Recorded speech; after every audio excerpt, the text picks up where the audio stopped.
A couple that has long since left behind their unhappy union of marriage must reconcile for the sake of other family members.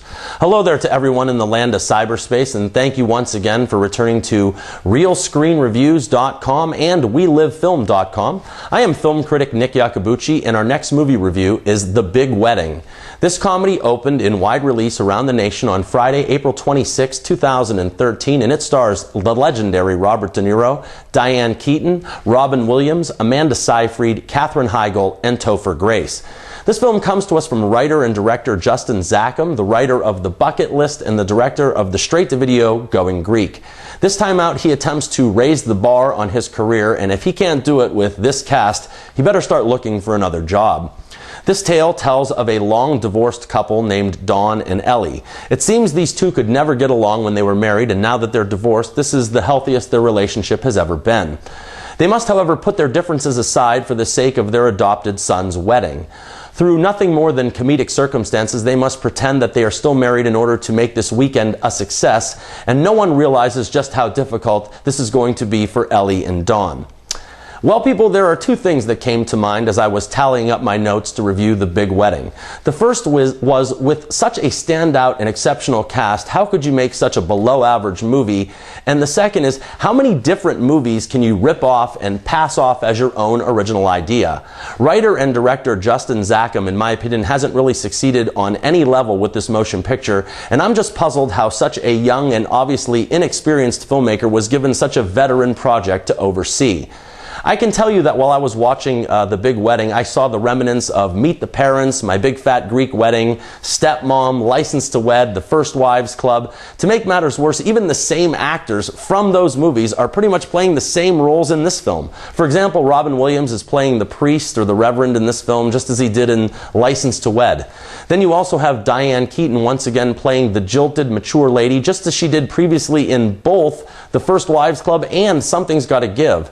It's as if this writer-director thought that no one would ever realize that he wrote this script while watching movie night with his girlfriend last Saturday.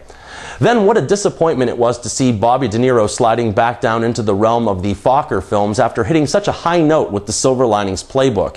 His performance was standard and cliched most of the way through, and now that I think about it, so was most of the cast. Katherine Heigl once again proves worthy of some of the year's worst acting, and the fact that so many bad performances come out of so many good actors makes me think that this director is the anti-David O. Russell.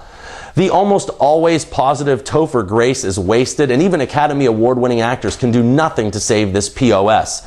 Dual Best Actresses Diane Keaton and Susan Sarandon are reduced to bickering soap opera drama, and other young actors like Amanda Seyfried and Ben Barnes, well, let's just say they won't be posting this one on their resumes anytime soon. Even the tagline is dumb, and that would be, "It's never too late to start acting like a family." That's not a movie tagline, that's cheap advice from an amateur counselor. At right around 90 minutes, The Big Wedding was just simply a loathing experience in my life, and it made me long for the days for a new Steven Seagal or Jean-Claude Van Damme movie. I really can't begin to describe to you how very much I hated every moment of this movie, and it really isn't even because it was so shoddily put together, because that's not it. It's because it was so standardly written, so copied, so piss-poorly directed, and so forgetfully performed. The only way that I can describe it is when I was watching the actors on screen in this feature, it's like I was watching a mailman delivering the mail. You know, they just have to do what they need to do to get through the day and go home.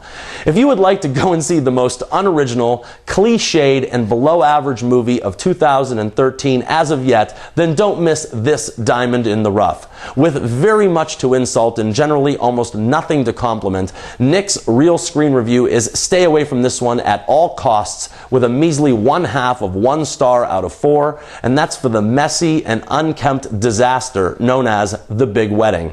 Well, I'm afraid that's all the time that I have today, and thank you so much for stopping by. If you have enjoyed this review, please click like below and give me a thumbs up, or subscribe to either or both We Live Film or Real Screen Reviews if you haven't yet already.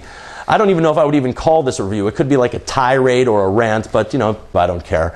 I'm sure that I'll be returning soon enough with more movie and trailer reviews, and until next time, this is Nick Iacobucci saying, I'm not always right, but only when it comes to the movies, and thank you for your attention.